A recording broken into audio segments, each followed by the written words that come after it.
네, 클릭해 주셔서 감사합니다. 오늘은 지난 시간 통신에 이어서 인프라 개발 수혜주 2, 지난 시간이 인프라 개발 수혜주 1이었죠. 네, 통신 종목을 했다면 이번 시간에는 건설에 대해서 건설 산업과 그 다음에 한국, 일본의 현황, 그리고 인도네시아 건설 시장의 특징, 뭐 그런 것들을 다뤄보도록 순차적으로 다뤄보도록 하겠습니다. 네. 이때는 컬러를 안 해주신다 그러더라고. 보면 다 흑백 사진이 들어갔죠. 이번 책은 다 올 컬러입니다. 네. 올 컬러고, 왜냐면 또 요즘에는 다 올 컬러로 나와요. 얘기를 들어보니까 제가 이제 출판, 인쇄업을 크게 하는 회사를 잠깐 컨설팅을 또 저희 회사에서 한 적이 있는데, 지금은 아예 흑백 가격으로 컬러를 그냥 막 뽑아낼 수 있습니다. 그러니까 단가가 많이 낮아진 거죠. 기계가 그런 게 생겼어요. 뭐 해외에서 수입해 온 거긴 하지만 비싸긴 하지만 그래도 그게 이제 경쟁력이 있어진 거죠. 아무튼 그래서 지금 나오는 책은 올 컬러인데 요때는 흑백으로 출판이 됐습니다. 저는 컬러로 해달라 그랬는데 뭐 처음 책 내는 사람이니까 해주는 대로 해야죠. 어찌됐건 뭐 요렇게 해가지고 사전에 이런 건축물들, 뭐 두바이 세계 최고 163층 부르즈 칼리파, 이게 아직도 얘가 1등인가? 바뀌었나? 네, 아시는 분 댓글 좀 달아주세요. 네. 그리고 뭐 말레이시아 페트로나스 트윈타워, 마리나 베이 샌즈, 뭐 이거의 공통점은 좀 환기를 시키기 위해서 양이 이제 한 반 왔잖아요. 반 와가지고 좀 지루할까봐 사진을 넣었고요. 바로 이 건물들의 공통점은 한국 건설사의 손이 닿은 건축물이라는 것이다. 그렇죠. 혹시 아셨나요? 이거 다 한국 건설사의 손이 닿았습니다. 이게 전부 다. 얘는 아마 하나를 삼성에서 지은 걸로 알고 있고요. 이건 쌍용에서 지었죠. 얘는 뭐였지? 여기 있네요. 네, 주시공사네요. 부르즈 칼리파가 주시공사고요. 부르즈 칼리파는 삼성물산이 주시공사로 참여하였고 3일에 한 층씩 건물이 지어진 것으로 유명하다. 엄청 빨리 지었죠. 네, 초고속입니다. 2010년 최고층으로 완공된 부르즈 칼리파는 지금까지도 넘보지 못하는 세계 최고층 건물이다. 요거 답변 달아주세요. 누가 아시는 분. 제일 높은 게 어떤 건지. 2003년까지 세계 최고층 빌딩이었던 페트로나스 트윈타워. 이전에는 이게 세계 최고층이었대요. 삼성건설, 국동건설 컨소시엄과 일본의 하자마건설 컨소시엄이 각각 한 채씩 시공을 맡았다. 그러니까 한일 대결을 한 거죠. 한쪽은 일본, 한쪽은 한국. 한일 간 자존심 대결에서 삼성 극동건설이 10일 먼저 완성하며 한국건설의 위상을 떨쳤을 뿐만 아니라 두 건물을 잇는 스카이 브릿지도 삼성물산이 맡아 CNN에서 브릿지 연결 행사를 생중계하는 등 화제를 낳았다. 그래요. 이게 우리가 또 지면 안 되는 나라가 있죠. 네, 그렇습니다. 자존심, 우리나라의 자존심을 지키기 위해서 일본하고 붙으면 무조건 이겨야 된다. 네, 그래서 이게 1층에 3일에 한 층씩 지어지는 기적적인 그런 기록을 낳았군요. 네, 모르겠어요. 상대방도 이게 우리보다 빨리 완성하려고 노력을 했는지는 모르겠는데 어찌됐건 우리는 일본을 이겨야 되니까. 네. 현존하는 최고 난이도의 건축물이며 피사의 사탑과 비교되는 마리나 베이 샌즈는 사람인 모양의 건물 세 채를 동시에 건설한 것으로 유명하다. 더욱 놀라운 것은 꼭대기에 축구장 3배 크기만한 배 모양의 스파이크까지 얹혀 있다. 이 스파이크가, 이 배가 중형차 4,300대의 무게와 맞먹고 에펠탑을 눕혀놓은 것보다 긴 구조물을 지상 200m까지 올려놓는 상상을 초월한 건축물을 한국의 중견건설사인 쌍용건설이 해낸 것이다. 대단하죠. 그래서 해외에 가면 쌍용건설이 어마어마하게 유명합니다. 네, 실제로 동남아에서도 그렇고요. 이처럼 세계적인 건축물들은 막대한 자금이 투입되고 경제 활성화에 도움이 되며 세계의 관광 명소가 되어 그에 따른 고용 확대 및 각종 부가가치를 창출해낸다. 그럼 우리나라에도 좀 하면 좋겠어요. 우리나라 이런 거 잘 안 하지 왜? 미국은 1929년 대공황을 천문학적인 비용의 인프라 투자를 통해 극복했으며 한국 또한 과거 건설 경기 활성화를 통해 경기 부양을 도모하였다. 그렇다면 이런 세계적인 건축물들을 만들어낸 한국의 현재 건설 경기는 어떠한가? 부동산 경기 침체로 초고층 건축물 시공이 취소되고 지역개발 프로젝트 또한 무기한 연기되고 있다. 최근 한반도 최고층 높이인 제2 롯데월드 타워가 개장되었지만 각종 사고 및 집안 침하 등 루머로 곤란을 겪고 있다. 아, 네, 옛날입니다. 옛날. 지금은 뭐 롯데월드 타워 사람 엄청 많죠. 저도 처음에는 촌놈이라, 네, 서울 촌놈이라, 위험한 것 같아서 잘 안 갔어요. 근데 요즘엔 자주 갑니다. 어찌됐건, 여기 그런 내용 있죠. 네. 부동산 경기 침체로. 왜냐하면 이 책 나올 때만 하더라도, 제가 이 책을 쓸 때만 하더라도, 부동산 투자하면 안 된다는 의식이 아직도 2015년도만 하더라도, 다 그렇게 얘기를 했었어요. 저는 이제 2014년도부터, 13년도부터 부동산을 사러 알아보러 다녔고 14년도부터 이미 부동산을 구매를 했죠. 주변에도 많이 사라 그랬는데 아무도 안 샀습니다. 네, 그 당시에는 제일 빨리 주변에서 제일 빨리 산 사람들이 뭐 17년도 뭐 이때 16년도 말. 네. 그때라도 샀으면 돈 많이 벌었죠. 왜냐면 17년도 18년도가 많이 올랐으니까. 아무튼 뭐 저는 이미 알고 있었습니다. 집값이 튀어 올라가기 시작했다라는 걸. 현재 한국 건설사들의 주가는 베이비 부머 및 에코 세대 이후의 인구 감소, 주택 구매 기피, 부동산 경기 침체, 정부의 인프라 투자 축소 등으로 미래 전망마저 어둡다. 요건 뭐 전망이 어둡다는 거죠. 제가 한 게 아니고, 네. 그 시중에 그런 의견이 많이 있었죠. 그렇다면 이제 건설사에 대한 투자는 포기해야 한단 말인가? 한국은 그럴 수 있죠. 장기적으로. 아니다. 우리에게는 새롭게 성장하고 있는 인프라 시장인 인도네시아가 있다.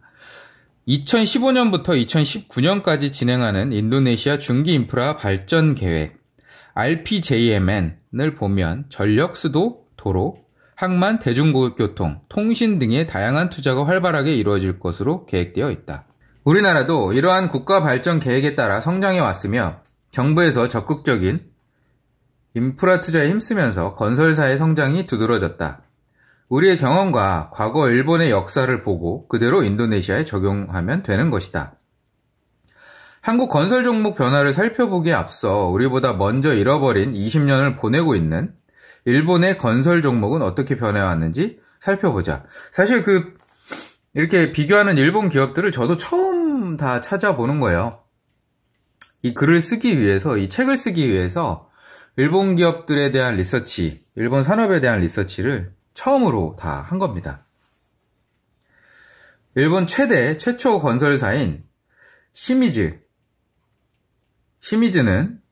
1804년 에도에 설립된 200년이 넘는 역사를 자랑하는 건설사다. 이런 거 보면 부럽죠. 이렇게 오래된 회사들이 있다라는 게. 시가총액 기준 약 6조 원, 2015년 기준 매출액 14조 5천억 원에 순이익이 1,300억 원 규모의 일본의 최대 건설사다. 다음 표는 시미즈의 지난 15년간 주가 차트다. 2000년부터 등락을 거듭하다 최근에 와서야 아베 정권의 양적 완화 정책에 힘을 받아 최고치를 경신 중에 있다. 여기서 주목해야 할 점은 경기가 안 좋았던 20년간 거의 제자리 횡보를 하고 있는 것이다. 2000년에 해당 주식을 사서 2012년에 팔았다며 12년간 단 한 푼의 수익을 내지 못한 것이며 2005년 정고점에서 사서 2012년에 팔았던 사람은 10분의 1로 줄어들어 손해가 막심한 것이다. 네, 물론 이제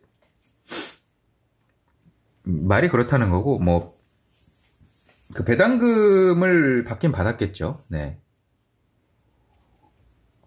그런 것들은 이제 배제한 채 넣은 거고요. 야후 파이낸스로 이때는 다 그래프를 넣습니다. 이 당시만 하더라도 구글보다 파이낸스가 야후 파이낸스가 더 좋았어요. 글로벌 그걸 확인하기가. 지금 그냥 구글로 다 보죠. investing.com 이런 거나. 2012년에 매수해 현재까지 보유하고 있는 투자자라면 3년이라는 단기간에 얻은 수익이 10배 이상으로 한몫 단단히 챙겼을 것이다. 다만 2012년은 2008년과 2011년에 잇따라 발생한 글로벌 금융위기로 모든 종목에 대한 투자가 잘 이루어지지 않았고 공포지수로 잘 알려져 있는 빅스 지수는 최고치에 이르렀을 때다. 과연 몇 명의 일반 투자자들이 이런 상황에서 투자했을까? 하는 사람들이 있죠. 네, 이럴 때 투자하는 사람들이 돈 버는 겁니다. 요즘도 뭐 그런 악재가 계속 많이 있다가 최근에 좀 반등하긴 했는데 제가 계속 뭐 강연에서도 강조하고 유튜브 영상이나 이런 걸로도 그렇고 블로그 뭐 이런 데서도 강조하지만 아직이라고 봅니다. 저는. 네, 아직이라고 보고요.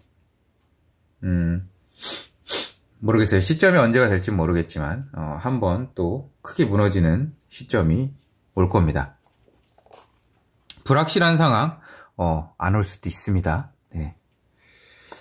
또 온다고 해놓고 나중에 안 오면은 욕먹을 수가 있으니까 네, 빠져나갈 구멍을 만들어 놔야 되겠죠. 이게 그 시시각각 계속 변하기 때문에 네, 계속 보셔야 돼요. 그러니까 구독과 좋아요 꼭 해주세요. 알람 설정까지 계속 보셔야 제가 그 상황이 변했을 때 그걸 알려드리잖아요. 그죠? 아니 최근에 누가 댓글을 달으셨길래 아무튼 네, 불확실한 상황, 위기의 상황에서 폭락한 주식에 역발상 투자를 하면 높은 수익을 얻을 수도 있다. 하지만 만약 그 주식이 상장 폐지되어 휴지 조각이 되었다면 어떻게 할 것인가? 당신은 이러한 급등주와 휴지 조각이 될 종목을 알아볼 수 있는가? 알아볼 수 있으세요? 이건 뭐 저도 잘 모르는데 뭐 쉽지 않습니다. 네. 물론 이제 방법론들은 있죠. 그걸 이제 책으로 쓴 거고요. 이 책을 쓰고 있는 필자 또한 이러한 종목을 구분해내는 것은 불가능에 가까우며 설령 맞아 떨어졌더라도 뒷걸음치다 얻어 걸렸을 뿐이라고 생각한다. 물론 돈 냄새에 잘 맞는 분들도 있을 것이지만 그건 극소수에 불과하다. 최근 일본은 경기 부양 효과로 대부분의 종목이 횡보장을 극복하고 상승세를 보이고 있으나 언제까지 효과가 지속될지는 지켜봐야 한다. 그만큼 이미 많이 올라있는 주식시장이다. 여러분은 이미 반복 학습을 해왔다. 2000년대 초반 IT 열풍에 묻지마 투자를 경험했으며 2007년 중국 펀드 열풍 때 누구나 한 번씩 중국 펀드 계좌 개설을 했다가 반토막난 경험이 있다. 최근에는 후광퉁 효과로 너도 나도 중국 주식에 불나방처럼 달려들며 묻지마 투자를 감행했다. 이 중 하나라도 아직 경험을 안 했다면 다행이고 이런 난리 속에 그래도 수익을 얻었다면 운 하나는 좋은 것이지만 투자 습관은 반성해야 된다. 지금 결과는 어떠한가?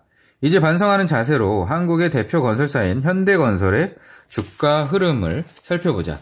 현대건설은 1950년 정주영 회장이 설립한 건설회사로서 현대자동차 그룹 계열의 종합건설업체다. 시가총액은 7조 원이고 매년 매출액 17조 원에 5천억에서 7천억 원의 순이익을 내고 있다. 1960년 인천항 제1부두 준공, 1970년 경부고속도로 준공, 호남고속도로를 완공하는 등 다양한 국가 인프라 프로젝트를 수주하며 성장했다. 되게 닮았죠? 이런 국가 인프라 프로젝트를 수주하면서 성장했습니다. 이게 지금 인도네시아와 베트남 기업들, 베트남보다는 인도네시아 기업들이 이런 지금 과정을 밟고 있죠. 베트남은 아직 그 정도까지 못 왔고요. 60년대 대한민국의 굵직한 장대교는 모두 현대건설 작품이다. 뿐만 아니라 60년대 정부의 최우선 과제가 바로 발전소였다. 각종 산업화 및 생산 공장 증가로 전력난 해결이 시급한 상황이었기 때문이다. 이때 일본, 미국 등의 하청을 통해 배운 기술을 자립화하여 70년대 국내 최초 고리 원자력 1호기를 건설한다. 현재까지 국내 20개 원자력 발전소 중 12개를 현대건설에서 시공했다. 이거 아시는 분들 많이 없으시죠? 네, 현대건설에서 지었습니다. 1960년대 중반 대한민국 최초로 해외 진출을 통해 다양한 프로젝트를 수주하며 글로벌 시공 능력까지 인정받았다. 60년대 베트남, 70년대 중동, 90년대 들어서는 세계 각지의 플랜트 공사를 진행하며 명실상부한 대한민국의 대표 건설사로 자리 잡았다. 다음 차트에서 알 수 있듯이 현대건설은 2000년대 초 IT 버블로 인한 금융위기를 극복하고 2007년까지 지속적인 성장세를 보여왔다. 안타까운 점은 2007년, 2008년 미국 모기지발 금융위기 이후 하락 횡보를 보여주고 있다는 점이다. 이와 같은 현상은 당분간 지속될 것으로 보인다. 국내 경제 상황이나 부동산 경기가 지지부진한 모습을 보이고 있으며 국제 경제 또한 불확실성이 강해지고 있기 때문이다. 아마 지금과 같은 상황에서 현대건설 등 건설주에 투자하고자 하는 사람은 많지 않을 것이다. 그렇다면 하락 횡보하고 있는 한국의 현대건설에 투자할 것인가? 최근 급등한 일본의 시미즈건설에 투자해야 할 것인가? 정답은 둘 다 아닌 바로 인도네시아에 있다. 현대건설 주가죠. 이거를 다음 차트에 알 수 있듯이 여기 제목을 안 달아줬네요. 네. 이것도 그렇고 다 본문에서 언급을 하고 제목을 따로 달진 않았습니다. 네, 오늘은 이렇게 해서 마치도록 하겠습니다. 지금까지 오랜 시간 시청해 주셔서 고맙습니다. 구독과 좋아요, 알람 설정 꼭 해주시고요. 안녕.